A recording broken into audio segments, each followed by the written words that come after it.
Hello everyone and welcome to The Bearded Wit. These are the readings that I've done in the last year for family and friends of the entire trilogy of the 5 books of the Hitchhiker's Guide to the Galaxy.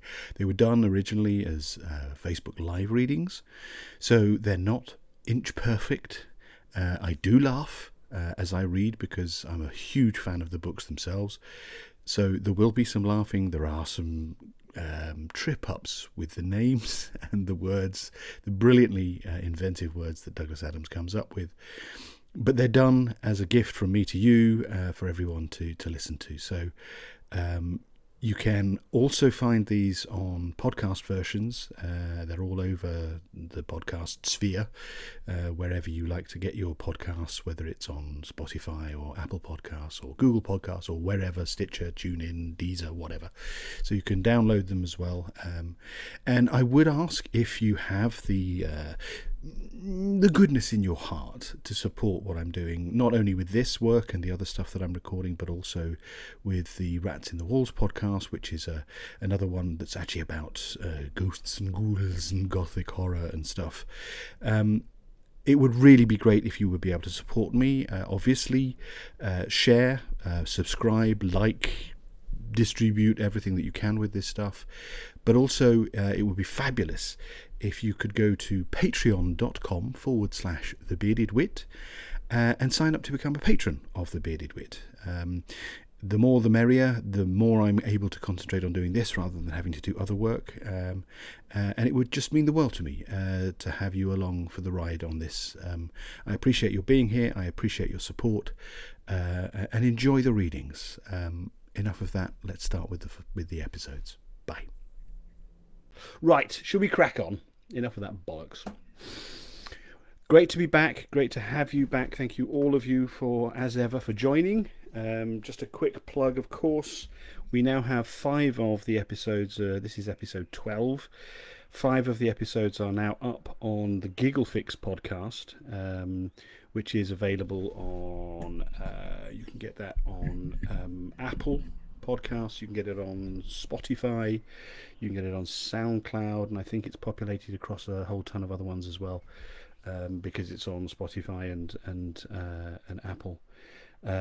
So that naturally sort of gets to other places. So you should be able to catch up on those. They're slightly tidied up. They don't have all this bollocks at the beginning on the podcast versions. They go straight into the readings. But if you miss this, or you want to catch up, or you want to download the stuff and you don't want to have to be streaming from Facebook, you can download it on those podcast channels as well. I will be publishing, probably I'm going to try and get some time tomorrow morning to get the 7 that are outstanding done. If I have the time tomorrow morning. I might not tomorrow morning, but if I do, the aim is ultimately to get to a point where the day or two after the live reading, it also appears as a podcast as well, so people don't get too far behind or get confused like me very easily. Okay, one last slurp of tea and we'll start. God, tea is amazing. Now, sorry. Okay, that's a bit too hot. I'm now burning my throat. That's good. One other quick bit of admin. I have the window open because I live in the top 2 floors of a building in the roof, facing the evening sun, which means as it's hot, it's very hot in here. It has been like an oven. Drop me a message in the comments if it starts getting a bit noisy and you have difficulty hearing me. It shouldn't do, not with my super duper mega mic, but you know, do let me know. Right, so just to recap where we left off, they were on Fintel Woodlewicks as this is Arthur and Ford. They were on Fintel Woodlewicks, which is what the lunatics from the Ark Fleet B had ended up calling Earth, which is what they found themselves on after Arthur and Ford went exploring. And of course that meant that what they realised as the indigenous population was beginning to die out, the actual population of which Arthur is descended are these idiots. Okay, look, I don't mean it if you're a hairdresser, I'm sorry. But hairdressers and telephone sanitizers and marketing executives like me, idiots, useless people that don't actually do anything. Um, and so, therefore, actually, probably the answer that was about to be found when the Earth was destroyed all of those millions of years into the future was probably meaningless anyway. Bollocks, eh? Anyway, chapter 33 of The Restaurant at the End of the Universe. A mile or so away through the wood, Arthur Dent was too busily engrossed with what he was doing to hear Ford Prefect approach. What he was doing was rather curious, and this is what it was. On a flat, wide piece of rock, he had scratched out the shape of a large square, subdivided into 169 smaller squares, 13 to a side. Furthermore, he had collected together a pile of smallish, flattish stones and scratched the shape of a letter onto each of them. Sitting morosely around the rock were a couple of the surviving local native men, to whom Arthur Dent was trying to introduce the curious concept embodied in these stones. So far, they had not done well. They had attempted to eat some of them, bury others, and throw the rest of them away. Arthur had finally encouraged one of them to lay a couple of stones on the board he'd scratched out, which was not even as far as he'd imagined he'd get the day before. Along with the rapid deterioration in the morale of these creatures, there seemed to be a corresponding deterioration in their actual intelligence. In an attempt to egg them along, Arthur set out a number of letters on the board himself, and then tried to encourage the natives to add some more themselves. It was not going well. Ford watched quietly from beside a nearby tree. "No," said Arthur to one of the natives, who just shuffled some of the letters round in a fit of abysmal dejection. "Q scores 10, you see, and it's on a triple word score, so... Look, I've explained the rules to you. No, look, please, put down that jawbone. All right, we'll start again, and try to concentrate this time." Ford leaned his elbow against the tree and his hand against his head. "What are you doing, Arthur?" he asked quietly. Arthur looked up with a start. He suddenly had a feeling that all this might look slightly foolish. All he knew was that it had worked like a dream on him when he was a child. But things were different then. Or rather, would be different. "I'm trying to teach the cavemen to play Scrabble," he said. "They're not cavemen," said Ford. "They look like cavemen." Ford let it pass. "I see," he said. "It's uphill work," said Arthur wearily. "The only word they know is grunt, and they can't spell it." He sighed and sat back. "What's that supposed to achieve?" asked Ford. "We've got to encourage them to evolve, to develop," Arthur burst out angrily. He hoped that the weary sigh and then the anger might do something to counteract the overriding feeling of foolishness from which he was currently suffering. It didn't. He jumped to his feet. "Can you imagine what a world would be like descended from those cretins we arrived with?" he said. "Imagine?" said Ford, raising his eyebrows. "We don't have to imagine. We've seen it." "But," Arthur waved his arms about hopelessly. "We've seen it," said Ford. "There's no escape." Arthur kicked at a stone. "Did you tell them what we discovered?" he asked. Said Ford, not really concentrating. "Norway," said Arthur. "Slarty Bartfast, signature in the glacier. Did you tell them?" "What's the point?" said Ford. "What would it mean to them?" Mean, said Arthur. Mean? You know perfectly well what it means. It means that this is the planet Earth. It's my home. It's where I was born. Was? Said Ford. All right, will be. Yes, in 2 million years' time. Tell you what, why don't you go and tell them that? Go and say to them, excuse me, I'd just like to point out that in 2 million years' time, I will be born just a few miles from here. See what they say. They'll chase you up a tree and set fire to it. Arthur absorbed this unhappily. Face it, said Ford, those Zebes over there are your ancestors, not these poor creatures here. He went over to where the ape-men creatures were rummaging listlessly with the stone letters. He shook his head. Put the Scrabble away, Arthur, he said. It won't save the human race, because this lot aren't going to be the human race.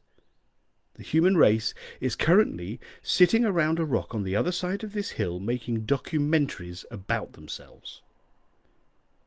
Arthur winced. There must be something we can do, he said. A terrible sense of desolation thrilled through his body. That he should be here, on the Earth which had lost its future in a horrifying arbitrary catastrophe, and which he now needs... let's try that again, shall we? There must be something we can do, he said. A terrible sense of desolation thrilled through his body that he should be here, on the Earth which had lost its future in a horrifying, arbitrary catastrophe, and which now seemed set to lose its past as well. No, said Ford. There's nothing we can do. This doesn't change the history of the Earth, you see. This is the history of the Earth. Like it or leave it, the Golgafrinchans are the people you are descended from. In 2 million years they get destroyed by the Vogons. History is never altered, you see. It just fits together like a jigsaw. Funny old thing, life, isn't it? He picked up the letter Q and hurled it into a distant privet bush, where it hit a young rabbit. The rabbit hurtled off in terror and didn't stop until it was set upon and eaten by a fox, which choked on one of its bones and died on the bank of a stream, which subsequently washed it away. During the following weeks, Ford Prefect swallowed his pride and struck up a relationship with a girl who'd been a personnel officer on Golgafrinchon. And he was terribly upset when she suddenly passed away as a result of drinking water from a pool that had been polluted by the body of a dead fox. The only moral it is possible to draw from this story is that one should never throw the letter Q into a privet bush. But unfortunately, there are times when it's unavoidable. Like most of the really crucial things in life, this chain of events was completely invisible to Ford Prefect and Arthur Dent. They were looking sadly at one of the natives, morosely pushing the other letters around. Poor bloody caveman, said Arthur. They're not... What? Oh, never mind, said Ford. The wretched creature let out a pathetic, howling noise and banged on the rock. It's all been a bit of a waste of time for them, hasn't it? Said Arthur.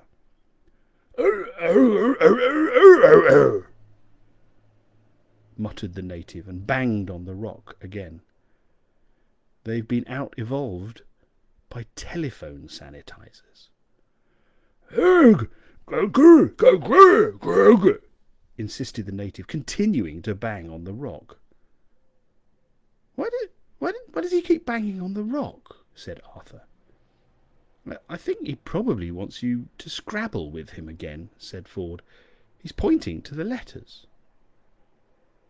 Probably spelt again, poor bastard. I keep on telling him there's only one G in The native banged on the rock again. They looked over his shoulder. Their eyes popped. There, Amongst the jumble of letters were 8 that had been laid out in a clear, straight line. They spelt 2 words. The words were these: 42.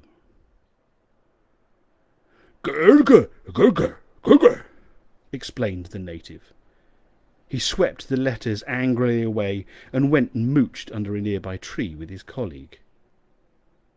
Ford and Arthur stared at him. Then they stared at each other. Did that say what I thought it said?" they both said to each other. "Yes," they both said. 42, said Arthur. 42, said Ford. Arthur ran over to the 2 natives. What are you trying to tell us?" he shouted. "What's it supposed to mean?" One of them rolled over on the ground, kicked his legs up in the air, rolled over again, and went promptly to sleep. The other bounded up the tree and threw horse chestnuts at Ford Prefect. Whatever it was they had to say, they had already said it. "You know what this means," said Ford. "Not entirely," said Arthur. 42 is the number Deep Thought gave as being the ultimate answer." "Yes." "And the Earth is the computer Deep Thought designed to built to calculate the question to the ultimate answer." "So we're led to believe." "And organic life was part of the computer matrix." "If you say so." "I do say so. That means that these natives, these ape men, are an integral part of the computer program, and that we and the Golgafrinchans are not." "But the cavemen are dying out, and the Golgafrinchans are obviously set to replace them." "Exactly. So do you see what this means?" "What?" "Cock up," said Ford Prefect. Arthur looked around him. "This planet is having a pretty bloody time of it," he said. Ford puzzled for a moment. "Still, something must have come of it," he said at last, "because Marvin said he could see the question printed in your brainwave patterns. But probably the wrong one. Or a distortion of the right one. It might give us a clue, though, if we could find it. I don't see how we can, though." They moped about for a bit. Arthur sat on the ground and started pulling up bits of grass, but found that it wasn't an occupation he could get really deeply engrossed in. It wasn't grass he could believe in. The trees seemed pointless, the rolling hills seemed to be rolling to nowhere, and the future seemed just a tunnel to be crawled through. Ford fiddled with his sub-ether sensormatic. It was silent. He sighed and put it away. Arthur picked up one of the letter stones from his homemade Scrabble set. It was a T. He sighed and put it down again. The next letter he put it down, or the letter he put it down next to, was an I. That spelt it. He tossed another couple of letters next to them. They were an S and an H, as it happened. By a curious coincidence, the resulting word perfectly expressed the way Arthur was feeling about things just at that time. He stared at it for a moment. He hadn't done it deliberately. It was just a random chance. His brain got slowly into first gear.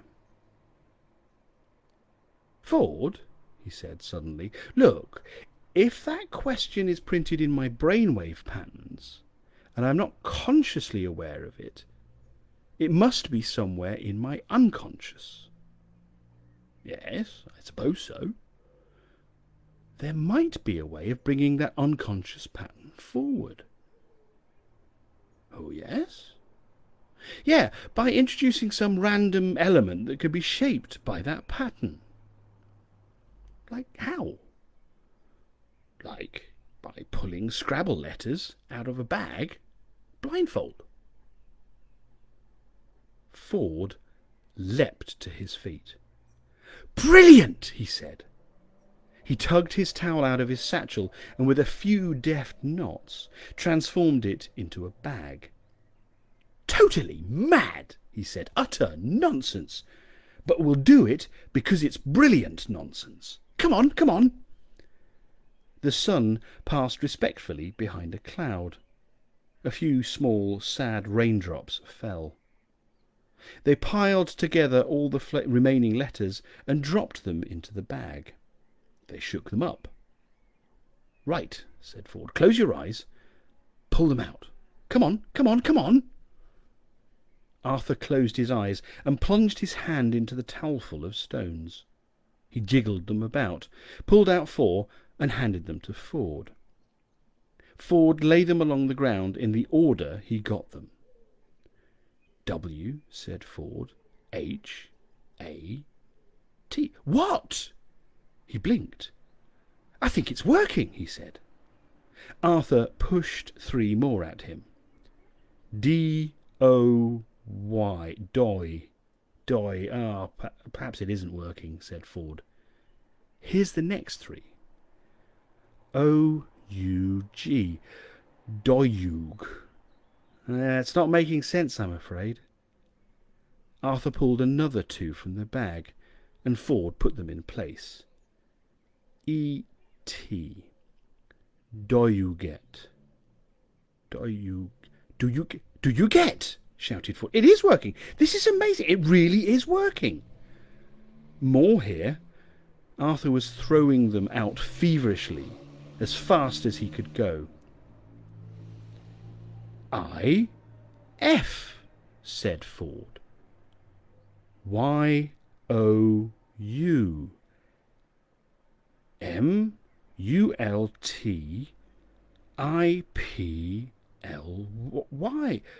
What do you get if you multiply S-I-X 6 B-Y by 6 by? What do you get if you multiply 6 by N-I-N-E? 6 by 9. He paused. "Come on, where's the next one?" That's the lot," said Arthur. "That's all there were." He sat back nonplussed. He rooted around in the knotted up towel, but there were no more letters. "You mean that's it?" said Ford. "That's it." 6 by 9. 42. That's it. That's all there is.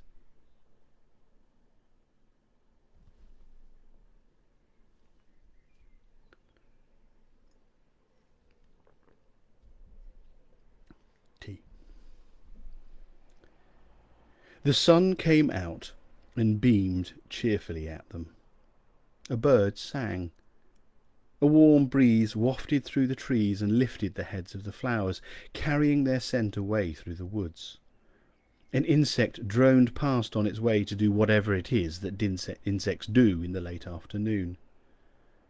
The sound of voices lilted through the trees, followed a moment later by 2 girls who stopped in surprise at the sight of Ford Prefect and Arthur Dent apparently lying on the ground in agony, but in fact rocking with noiseless laughter. No, don't go," called Ford Prefect between gasps. We'll be with you in just a moment." "What's the matter?" asked one of the girls. She was the taller and slimmer of the 2. On Golga Frinchen she had been a junior personnel officer, but hadn't liked it much. Ford pulled himself together. "Excuse me," he said. "Hello. My friend and I were just contemplating the meaning of life. Frivolous exercise." "Oh, it's you," said the girl. "You made a bit of a spectacle of yourself this afternoon." You were quite funny to begin with, but you did bang on a bit. Did I? Oh, yes.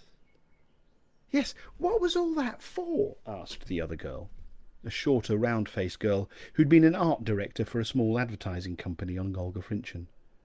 Whatever the privations of this world were, she went to sleep every night, profoundly grateful for the fact that whatever she had to face in the morning, it wouldn't be 100 almost identical photographs of moodily lit tubes of toothpaste. For nothing. Nothing's for anything, said Ford Prefect happily. Come and join us. I'm Ford, and this is Arthur. We were just about to do nothing at all for a while, but that can wait. Oh, hold on a second, as can this.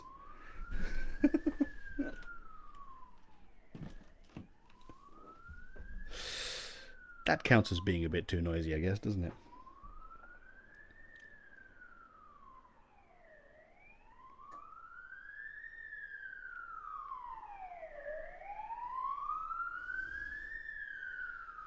I hope nobody's hurt. I hate the sound of our sirens, actually. Anyway, right. Get that back open so I can breathe. Right, sorry about that. So, where were we?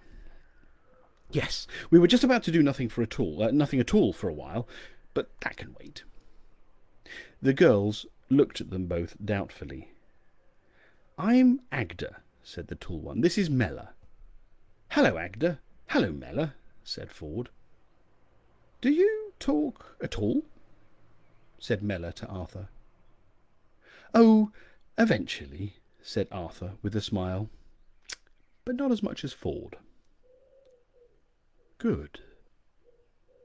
There was a slight pause. What did you mean, asked Agda, about only having 2 million years? I couldn't make sense of what you were saying. Oh, that, said Ford, doesn't matter. It's just that the world gets demolished to make way for a hyperspace bypass, said Arthur with a shrug.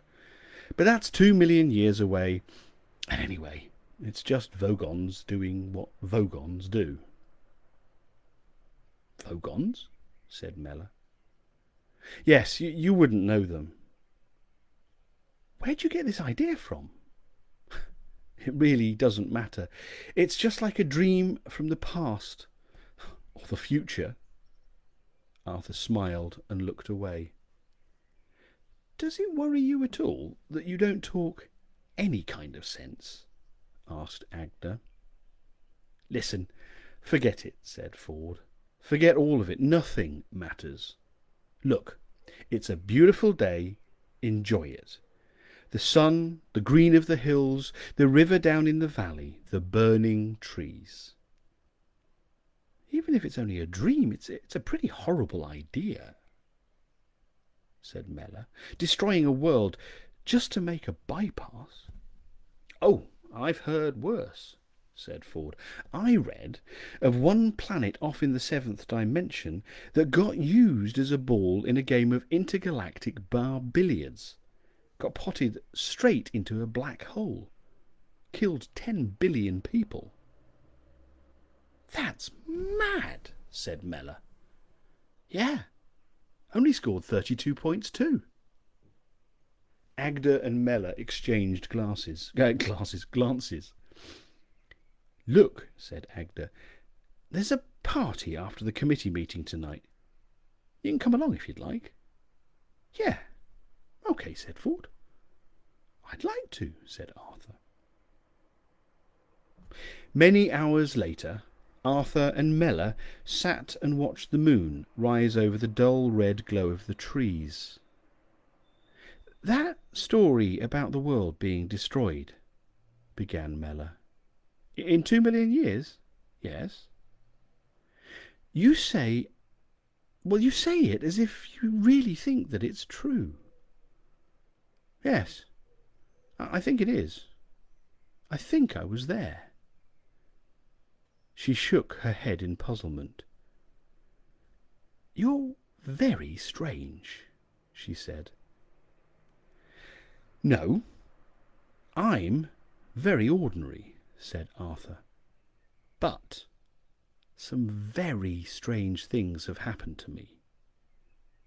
You could say I'm more differed from than differing. In that other world, the other world your friend talked about, the one that got pushed into a black hole. Ah, that I don't know about. It sounds like something from the book. What book? Arthur paused. The Hitchhiker's Guide to the Galaxy, he said at last. What's that? Oh, just something I threw into the river this evening. I don't think I'll be wanting it any more, said Arthur Dent. And that's the end of The Restaurant at the End of the Universe. Let's crack on, shall we not, into the third book of the trilogy. If I can find it. One moment.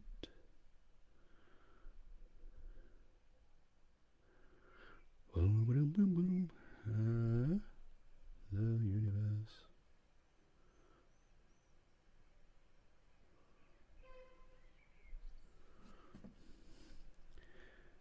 Yeah, I don't want stupid things. We will get there. Kindle's being a bit of a pain. Sorry. My library. Thank you very much. Here we go. Hitchhiker's Guide to the Universe. Ooh, where's it gone?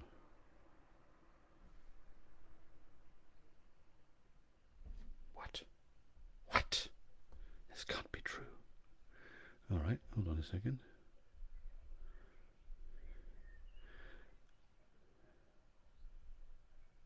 I'm going to have to buy it. I thought I had already. Oh no, there we go. Okay.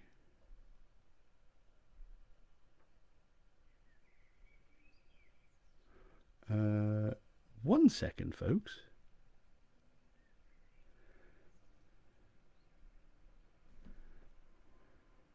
Hold on.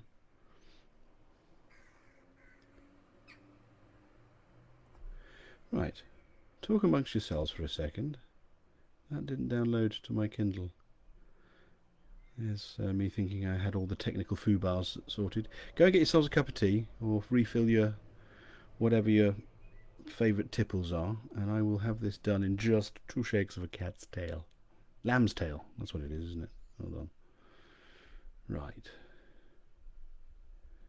Yes, and everything in Kindle Store. There we go. Thank you. Yes, find it.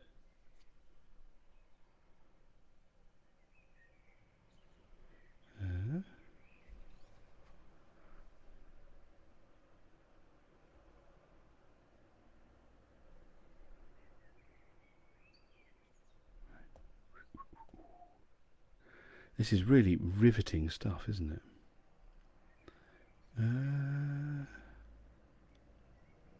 Yeah, Kindle ebooks. There we go. Buy now with 1 click.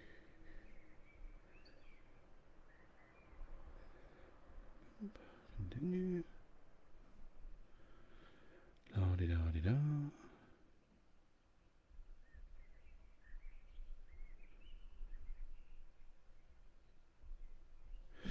This is going to make fantastic listening on the podcast, isn't it? People go, "What are you doing, you great dingbat?" There we go. That's done. Any second. And we'll be ready. Sorry about this, folks. And there it is. Boom. It's just downloading. In the meantime, I'm going to have some tea. Oh, actually, hold on. Let me just... I did put a couple of polls. Let's just see. I don't know if you can see it. How do I publish it? There we go. I've set it up to run. It's just to see if you want to do or have more readings than the 1 a week. If you do, or you're interested, I've given you options of Monday through Thursday.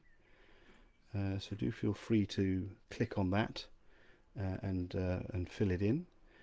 And also a question about, it's also published as well now, just a question about whether we should take a break with these over the summer or whether you'd like me to continue going through it. So just let me know. Those polls are up, probably appearing on your screen now. So if you can have a look at those and come back to me. And then also there's, should we take a break, and just sort of put your ideas in there and send that to me. Okay. The book is now downloaded. I'm going to have a slurp of tea and then we'll crack on to this one. Right. Okay. Here we go. Now, as we are doing the special 42nd anniversary editions of these books, I have been including the forewords that are done when I start each of the books. The first one we was with the late lamented Terry Jones, who passed away, I think it was last year, possibly earlier this year. And then this one is by Simon Brett. This is the foreword to Life, the Universe and Everything. And it's Simon Brett, who was the producer of the Radio 4 pilot episode, the very, very first Radio 4, the first ever encounter with the world of the Hitchhiker's Guide to the Galaxy and Douglas Adams' genius. So I'll read that as well, and then we'll crack on into the book. So the foreword to Life, the Universe and Everything by Simon Brett. I am unique in the history of the world, and indeed of the entire universe. I am the only person who ever got a manuscript from Douglas Adams on time. The reason for this rare distinction is that I was the BBC producer who commissioned the first radio script for the Hitchhiker's Guide to the Galaxy, and since the pilot episode could not be recorded until we had some words to record, Douglas duly delivered on time. Thereafter, of course, his propensity towards procrastination and missed deadlines became legendary. I had first met Douglas with a bunch of other Cambridge Review writers and performers, including John Lloyd, Griff Rhys-Jones and Mary Allen. He had contributed a few surreal sketches, including a classic about an unsuccessful kamikaze pilot, to a Cambridge Footlights review, to which a group of young radio light entertainment producers, including me, had paid a visit. I subsequently produced a radio version of that stage show. So, I saw a lot of Douglas around the BBC. I was aware of his comedy potential, but also of his huge frustration that he couldn't find a niche for his unusual talents. Most radio comedy around that time was very stratified. Sketches were carefully structured with beginnings, middles and punchlines, and formats like that didn't suit the sprawling, insatiable intellectual curiosity of Douglas's mind. I was also then producing the topical comedy programme, Week Ending, and tried to get him to contribute to that. Never had there been a greater mismatch between programme and writer. A brain like Douglas's is singularly incapable of writing wacky 30-second quickies about Margaret Thatcher. Some of his material did appear in The Burkiss Way, another show I was producing, and that was closer to the Adams style. But the show's main writers, David Rennick and Andrew Marshall, both subsequently to have stellar careers in television comedy, were developing the programme in a way which left little room for outside contributions. I still thought there was untapped potential in Douglas Adams, and so I asked him to come up with some ideas for a show of his own. On Friday the 18th of February 1977, we met for lunch in a Japanese restaurant, where he presented me with 3 ideas. I said that I thought the most promising was the science fiction comedy which he'd entitled The Hitchhiker's Guide to the Galaxy, and that I would like to try and persuade my bosses in the light entertainment department to commission a pilot script. The rest, as they say, is history. And incidentally, neither Douglas nor I could ever remember what the 2 ideas we rejected were.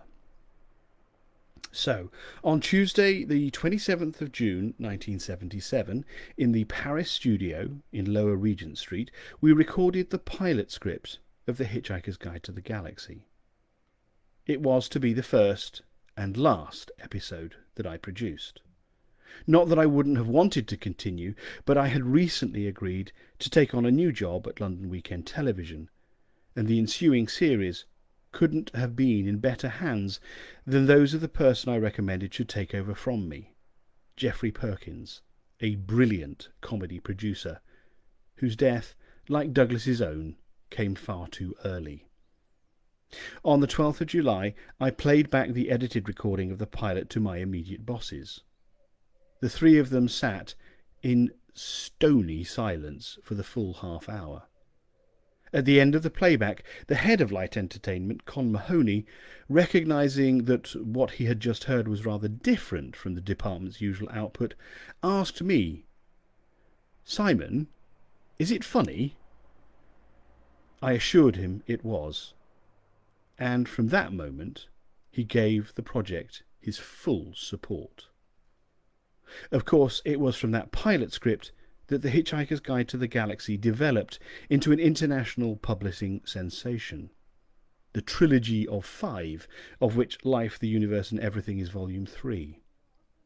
In this book you will find all of the trademarks of Douglas Adams' writing, of which probably the most striking is his sheer glee in the potentialities of the English language. Oh, hell yes. Sorry, that was my personal aside. Sometimes the effects are very simple, as when he says of the party spaceship, it tried to right itself and wronged itself instead. Other images are more complex, but always note perfect. Here's a description of the Norse god Thor.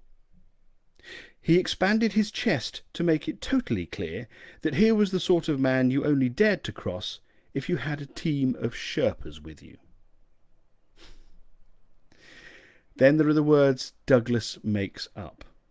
In a characteristic scene where a mattress engages in a conversation with Marvin the paranoid android, we encounter flollopped, globbered and volued, none of which would have been out of place in Lewis Carroll's Jabberwocky. I think Douglas's was the most original mind I've ever encountered. He had a unique ability to make connections between disparate ideas.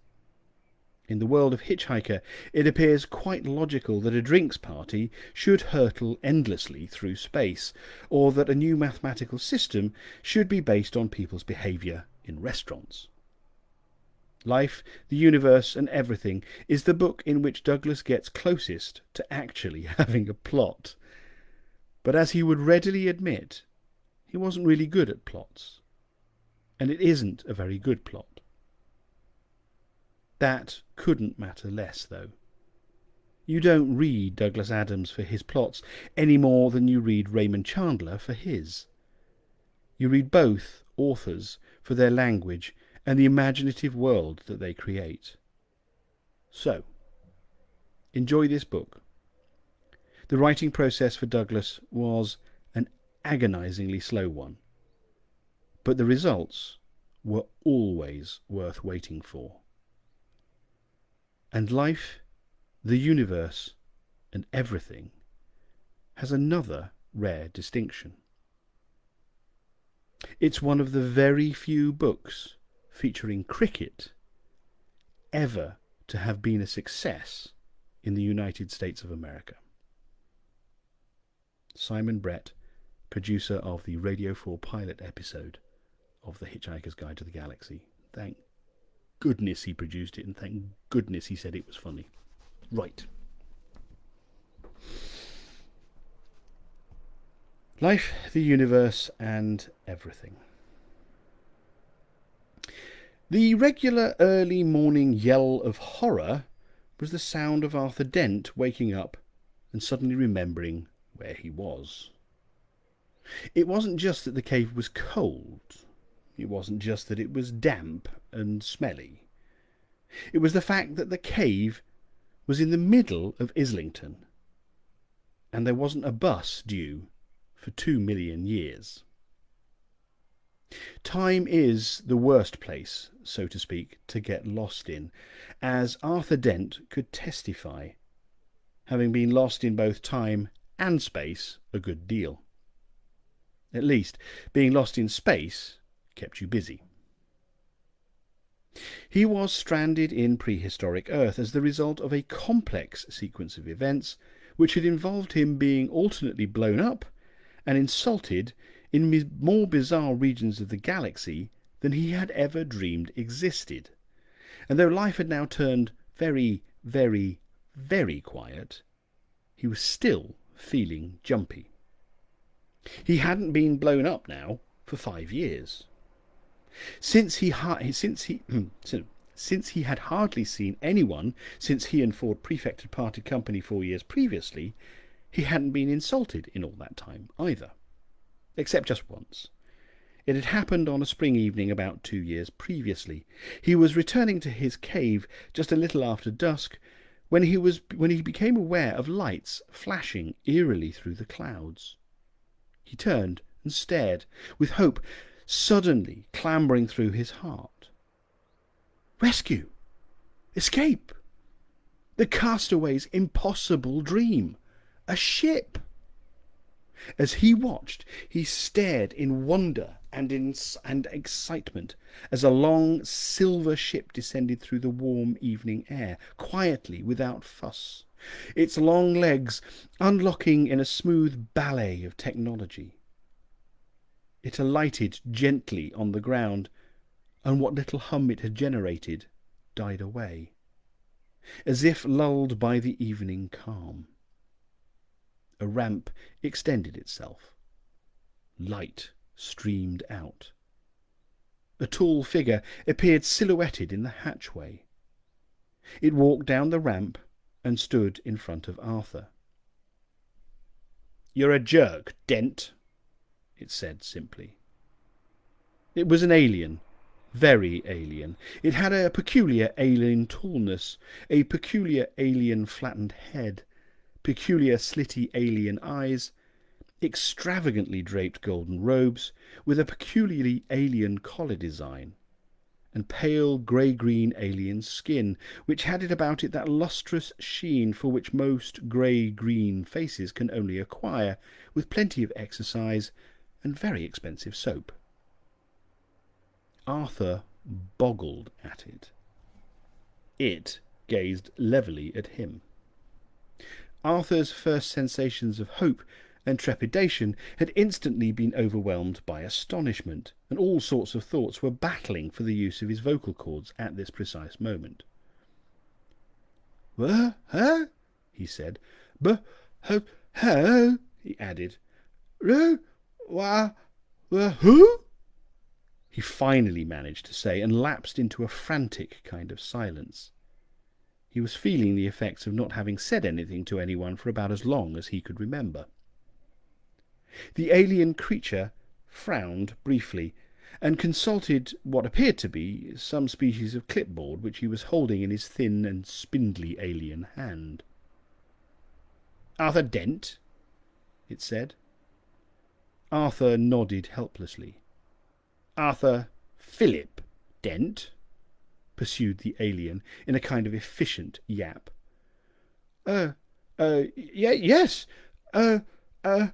confirmed Arthur.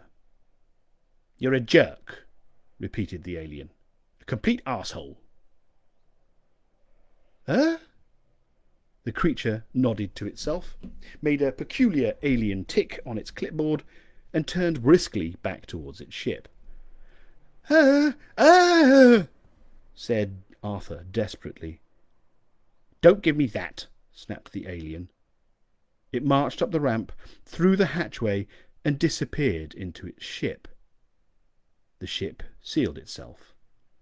It started to make a low, throbbing hum. "Hey!" shouted Arthur, and started to run helplessly toward it. Wait a minute," he called. What is this? What? Wait a minute!" The ship rose, as if shedding its weight like a cloak to the ground. It hovered briefly. It swept strangely up into the evening sky. It passed up through the clouds, illuminating them briefly, and then was gone, leaving Arthur alone in an immensity of land, dancing a helplessly tiny little dance. What? He screamed.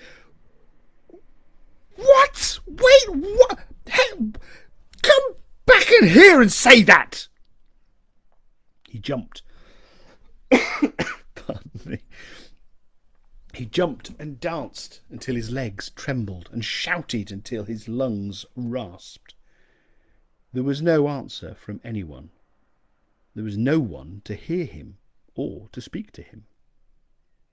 The alien ship was already thundering towards the upper reaches of the atmosphere, on its way out into the appalling void which separates the very few things there are in the universe from each other. Its occupant, the alien with the expensive complexion, leaned back in its single seat. His name was Wowbagger the Infinitely Prolonged. He was a man with a purpose. Not a very good purpose, as he would have been the first to admit, but it was at least a purpose, and it did at least keep him on the move. Wowbagger the Infinitely Prolonged was, indeed is, one of the universe's very small number of immortal beings. Those who are born immortal instinctively know how to cope with it, but Wowbagger was not one of them. Indeed, he had come to hate them, the load of serene bastards. He had had his immortality inadvertently thrust upon him by an unfortunate accident with an irrational particle accelerator, a liquid lunch, and a pair of rubber bands. The precise details of the accident are not important because no one has ever managed to duplicate the exact circumstances under which it happened, and many people have ended up looking very silly, or dead, or both, trying. Wowbagger closed his eyes in a grim and weary expression, put some light jazz onto the ship's stereo, and reflected that he could have made it if it hadn't been for Sunday afternoons. He really could have done. To begin with, it was fun. He had a ball, living dangerously, taking risks, cleaning up on high-yield, long-term investments, and just generally outliving the hell out of everybody. In the end, it was the Sunday afternoons he couldn't cope with, and that terrible listlessness which starts to set in around 2:55, when you know that you've had all the baths you can usefully have that day, that however hard you stare at any given paragraph in the papers, you will never actually read it, or use the revolutionary new pruning technique it describes, and that as you stare at the clock, the hands will move relentlessly on to 4 o'clock, and you will enter the long, dark tea time of the soul. So, things began to pall for him. The merry smiles he used to wear at other people's funerals began to fade. He began to despise the universe in general, and everybody in it in particular. This was the point at which he conceived his purpose. The thing which would drive him on, and which, as far as he could see, would drive him on forever. It was this. He would insult the universe. That is, he would insult everybody in it, individually, personally, one by one, and, this was the thing he really decided to grit his teeth over, in alphabetical order. When people protested to him, as sometimes they do, When people protested to him, as sometimes they had done, that the plan was not merely misguided but actually impossible because of the number of people being born and dying all the time, he would merely fix them with a steely look and say, "A man can dream, can't he?" And so he had started out. He equipped a spaceship that was built to last with a computer capable of handling all the data processing involved in keeping track of the entire population of the known universe and working out the horrifically complicated routes involved. His ship fled through the inner orbits of the solar system, preparing to slingshot around the sun and fling itself out into interstellar space. "Computer," he said. "Here," yipped the computer. "Where next?" "Computing that." Wowbagger gazed for a moment at the fantastic jewellery of the night, the billions of tiny diamond worlds that dusted the infinite darkness with light. Every single one, was on his itinerary. Most of them he would be going to millions of times over. He imagined for a moment his itinerary connecting up all the dots in the sky like a child's numbered dots puzzle. He hoped that from some vantage point in the universe it might be seen to spell a very, very, very, very, very rude word. The computer beeped tunelessly to indicate that it had finished its calculations. "Foalfanger," it beeped. Fourth world of the Foalfanger system," it continued, and it beeped again. "Estimated journey time, 3 weeks." It continued further, and beeped again. "There to meet with a small slug," it beeped, "of the genus A. I believe," it added, after a slight pause during which it beeped, "that you decided to call it a brainless prat." Wowbagger grunted. He watched the majesty of creation outside his window for a moment or two. "I think I'll take a nap," he said, and then added, "What network areas are we going to be passing through in the next few hours?" The computer beeped. "Cosmovid, ThinkPix, and Home Brainbox," it said, and beeped. "Any movies I haven't seen 30,000 times already?" "No." "There's Angst in Space. You've only seen that 33,517 times." "Wake me for the second reel." The computer beeped. "Sleep well," it said. The ship fled on through the night. Meanwhile, on Earth, it began to pour with rain, and Arthur Dent sat in his cave and had one of the most truly rotten evenings of his entire life, thinking of things that he could have said to the alien, and swatting flies, who also had a rotten evening. The next day he made himself a pouch out of rabbit skin, because he thought it would be useful to keep things in.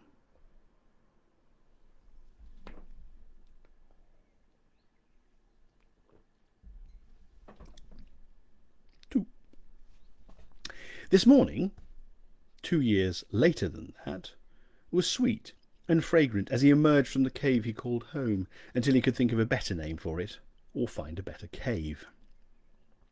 Though his throat was sore again from his early morning yell of horror, he was suddenly in a terrifically good mood. He wrapped his dilapidated dressing gown tightly around him and beamed at the bright morning. The air was clear and scented. The breeze flitted lightly through the tall grass around his cave. The birds were chirruping at each other. The butterflies were flitting around prettily, and the whole of nature seemed to be conspiring to be as pleasant as it possibly could. It wasn't all the pastoral delights that were making Arthur feel so cheery, though. He had just had a wonderful idea about how to cope with the terrible, lonely isolation, the nightmares, the failure of all his attempts at horticulture, and the sheer futurelessness and futility of his life here on prehistoric Earth, which was that he would go mad. He beamed again and took a bite out of a rabbit leg left over from his supper. He chewed happily for a few moments and then decided formally to announce his decision. He stood up straight and looked the world squarely in the fields and hills. To add weight to his words, he stuck the rabbit bone in his hair. He spread his arms out wide. "I will go mad," he announced. "Good idea," said Ford Prefect, clambering down from the rock on which he'd been sitting. Arthur's brain somersaulted. His jaw did press-ups. "I went mad for a while," said Ford. "Did me no end of good." Arthur's eyes did cartwheels. "You see," said Ford.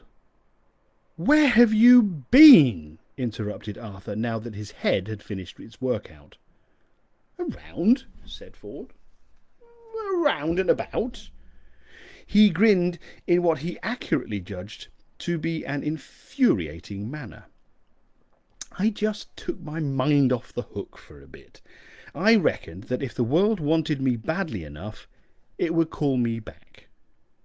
It did." He took out his now terribly battered and dilapidated satchel and pulled out of it his sub-ether sensormatic. "At least," he said, "I think it did. This has been playing up a bit." He shook it. "If it was a false alarm, I shall go mad," he said. Again. Arthur shook his head and sat down. He looked up. I thought you must be dead," he said simply. "Well, so did I for a while," said Ford, "and then I decided I was a lemon for a couple of weeks. I kept myself amused all that time by jumping in and out of a gin and tonic." Arthur cleared his throat and then did it again. "Where," he said, "where did you find a gin and tonic?" said Ford brightly. "I found a small lake that thought it was a gin and tonic, and I jumped in and out of that. At least, I think it thought it was a gin and tonic. I may," he added with a grin which would have sent sane men scampering into trees, "have been imagining it all." He waited for a reaction from Arthur, but Arthur knew better than that. "Carry on," he said evenly. "The point is, you see," said Ford, "that there is no point in driving yourself mad trying to stop yourself going mad. You might as well just give in and save your sanity for later." "And this is you sane again, is it?" said Arthur. "I merely ask for information." "I went to Africa," said Ford. "Yes? Yes. What was that like?" "And this is your cave, is it?" said Ford. Yes," said Arthur. He felt very strange. After nearly 4 years of total isolation, he was so pleased and relieved to see Ford that he could almost cry. Ford was, on the other hand, an almost immediately annoying person. "Very nice," said Ford in reference to Arthur's cave. "You must hate it." Arthur didn't bother to reply. "Africa was very interesting," said Ford. "I behaved very oddly there." He gazed thoughtfully into the distance. "I took up being cruel to animals," he said airily, "but only," he added, "as a hobby." "Oh, yes," said Arthur warily. "Yes," said Ford assuringly. I won't disturb you with the details because they would—" "What?" "Disturb you. But you may be interested to know that I am single-handedly responsible for the evolved shape of the animal you came to know in later centuries as a giraffe. And I tried to learn to fly. Do you believe me?" "Tell me," said Arthur. "I'll tell you later. I'll just mention that the guide says—" "The guide? The Hitchhiker's Guide to the Galaxy, you remember?" "Yes, I remember throwing it into the river." Yes, said Ford, but I fished it out. You didn't tell me. I didn't want you to throw it in again. Fair enough, said Arthur. It says... What? The guide says... Oh, the guide says that there is an art to flying, said Ford, or rather, a knack. The knack lies in learning how to throw yourself at the ground and miss. He smiled weakly. He pointed at the knees of his trousers and held his arms up to show the elbows. They were all torn and worn through. I haven't done very well so far, he said. He stuck out his hand. I'm very glad to see you again, Arthur, he added. Arthur shook his head in a sudden access of emotion and bewilderment. I haven't seen anyone for years, he said. Not anyone. I can hardly even remember how to speak. I keep forgetting words. I practice, you see. I practice by talking to... Oh, what are those things people think you're mad if you talk to them? Like George III. Kings? Suggested Ford. No, said Arthur. The things he used to talk to. We're surrounded by them, for heaven's sake. I planted hundreds of the buggers myself. They all died. Trees! I practice by talking to trees. What's that for? Ford still had his hand stuck out. Arthur looked at it with incomprehension. Shake, prompted Ford. Arthur did, nervously at first, as if it might turn out to be a fish. Then he grasped it vigorously with both hands in an overwhelming flood of relief. He shook it and shook it. After a while, Ford found it necessary to disengage. They climbed to the top of a nearby outcrop of rock and surveyed the scene around them. What happened to the Golgafrinchans? Asked Ford. Arthur shrugged.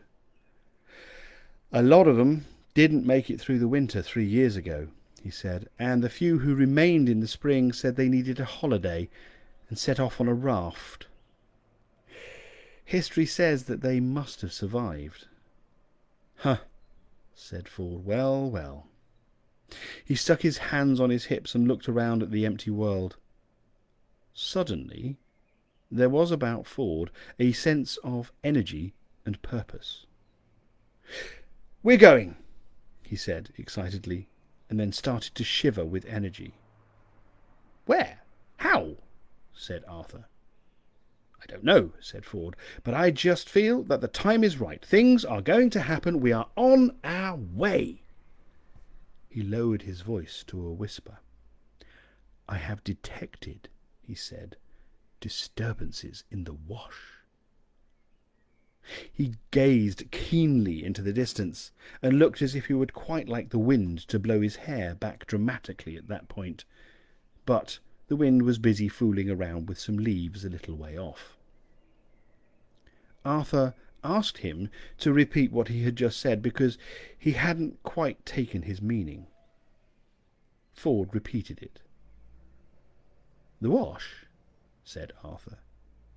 The space-time wash, said Ford, as the wind blew briefly past at that moment. He bared his teeth into it. Arthur nodded and then cleared his throat. Are we talking about, he asked cautiously, some sort of Vogon laundromat? Or what are we talking about? Eddies, said Ford, in the space-time continuum. Ah, nodded Arthur. Is he? He pushed his hands into the pocket of his dressing gown and looked knowledgeably into the distance. What? Said Ford. Who, said Arthur, is Eddie, then? Exactly, then. Ford looked angrily at him. Will you listen? He snapped. I have been listening, said Arthur, but I'm not sure it helped. Ford grasped him by the lapels of his dressing gown and spoke to him as slowly and distinctly and patiently as if he were somebody from a telephone company accounts department. "There seem," he said, "to be some pools," he said, "of instability," he said, "in the fabric," he said. Arthur looked foolishly at the cloth of his dressing gown where Ford was holding it. Ford swept on before Arthur could turn the foolish look into a foolish remark. "In the fabric of space-time," he said. "Ah, that," said Arthur. "Yes, that," confirmed Ford. Hold on, we'll let the dickhead on the tiny bike go past. Right. "Yes, that," confirmed Ford. They stood there alone on a hill, on prehistoric Earth, and stared each other resolutely in the face. "And it's done what?" said Arthur. "It," said Ford, "has developed pools of instability." "Has it?" said Arthur, his eyes not wavering for a moment. "It has," said Ford, with a similar degree of ocular immobility. "Good," said Arthur. "See?" said Ford. "No," said Arthur. There was a quiet pause. "The difficulty with this conversation," said Arthur, after a short sort of pondering look had crawled slowly across his face like a mountaineer negotiating a tricky outcrop, "is that it's very different from most of the ones I've had of late, which, as I explained, have mostly been with trees. They weren't like this, except perhaps one of the ones I've had with elms, which sometimes get a bit bogged down." "Arthur," said Ford. "Hello, yes," said Arthur. "Just believe everything I tell you, and it will all be very, very simple." "Ah, well, I'm not sure I believe that." They sat down and composed their thoughts. Ford got out his sub-ether sensormatic. It was making vague humming noises, and a tiny light on it was flickering faintly. "Flat battery?" said Arthur. "No," said Ford. "There is a moving disturbance in the fabric of space-time, an eddy, a pool of instability, and it's somewhere in our vicinity." "Where?" Ford moved the device in a slow, lightly bobbing semicircle. Suddenly, the light flashed. "There," said Ford, shooting out his arm. "There, behind that sofa." Arthur looked. Much to his surprise, there was a velvet paisley-covered Chesterfield sofa in the field in front of them. He boggled intelligently at it. Shrewd questions sprang into his mind. "Why," he said, "is there a sofa in that field?" "I told you," shouted Ford, leaping to his feet. "Eddies in the space-time continuum." "And this is his sofa, is it?" asked Arthur, struggling to his feet, and, he hoped, though not very optimistically, to his senses. "Arthur!" shouted Ford at him. "That sofa is there because of the space-time instability I've been trying to get your terminally softened brain to get to grips with. It's been washed up out of the continuum. It's space-time jetsam. It doesn't matter what it is. We've got to catch it. It's our only way out of here." He scrambled rapidly down the rocky outcrop and made off across the field. "Catch it?" muttered Arthur, and then frowned in bemusement as he saw that the Chesterfield was lazily bobbing and wafting away across the grass.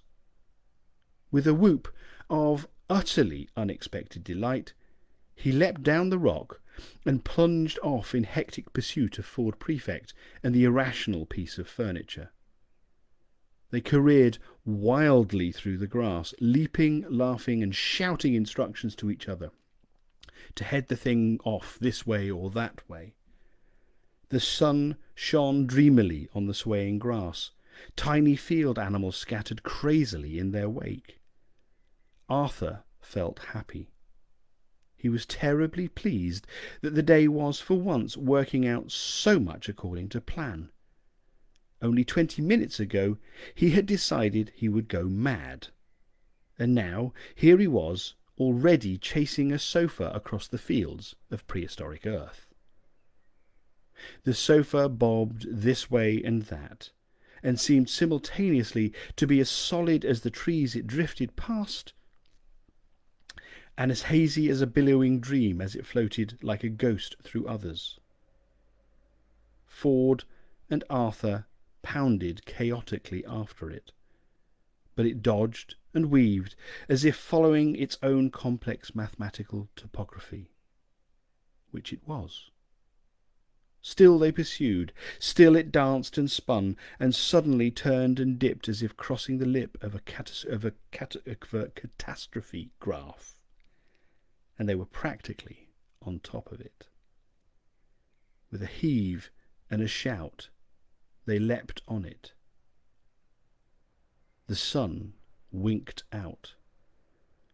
They fell through a sickening nothingness and emerged unexpectedly in the middle of the pitch at Lord's Cricket Ground, St. John's Wood, London, towards the end of the last Test match of the Australian series in the year 19 whatever, with England needing only 28 runs to win.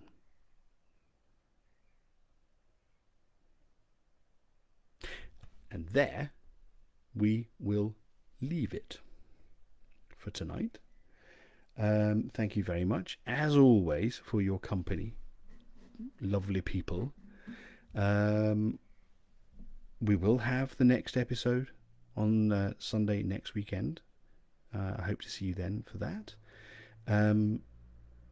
Yeah, thanks very much for this evening.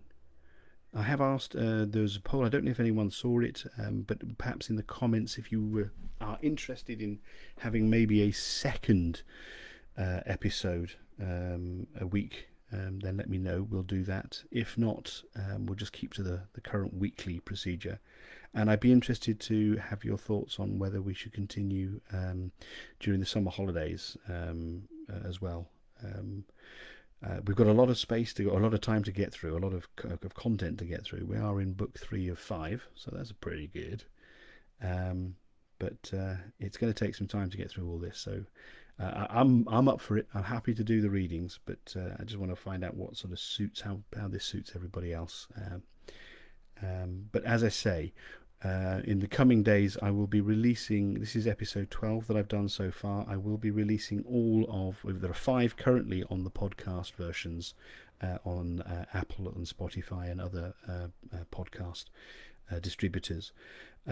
So there are 5 up already. I will be editing the other 7 and releasing those as soon as possible. And then the aim will be going forwards to have the podcast version published within a couple of days of the live version as well. So we're doing it concurrently, so everyone can catch up on the podcast or on Facebook. But thank you very much for your time, everybody. Have a super rest of the Whitsun of the Pincer holiday. And I'll see you next Sunday. Take care of yourselves, guys. Thanks very much indeed.